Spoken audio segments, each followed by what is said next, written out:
பள்ளியில் பள்ளி மேலாண்மை குழு புதிய உறுப்பினர்கள் சேர்க்கை நடைபெற்றது. தேனி மாவட்டம் லோயர் கேம்ப் அரசு தொடக்கப்பள்ளியில் பள்ளி மேலாண்மை குழு கூட்டம் இன்று நடைபெற்றது. இக்கூட்டத்தில் புதிய உறுப்பினர்கள் சேர்க்கை, மேலாண்மை குழு கூட்டத்தின் தலைவர் தேர்ந்தெடுத்தல் போன்ற நிகழ்வுகள் நடந்தது. இந்த பள்ளியானது கேரள மாநிலம் எல்லை ஒட்டி உள்ள பகுதியாகும். இந்த பள்ளியில் 200க்கும் மேற்பட்ட மாணவர்கள் மாணவிகள் படிக்கின்றனர்.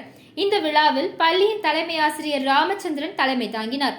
பள்ளி மேலாண்மை குழு மாநில கருத்து ஆளுநர் சத்தியமாணிக்கம் மேற்பார்வையில் நடைபெற்றது.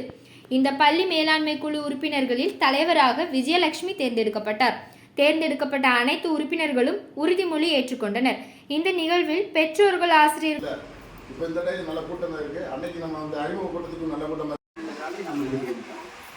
அடுத்தபடி என்னன்னு பார்த்தீங்கன்னா, இந்த 2 ஆண்டுகள்ல பள்ளிக்கூடத்துல எவ்வளவோ பிரச்சனைகள் நடந்துச்சு, எவ்வளவோ ஒரு சில விஷயங்களை எங்களுக்கு வார்டு கவுன்சிலர்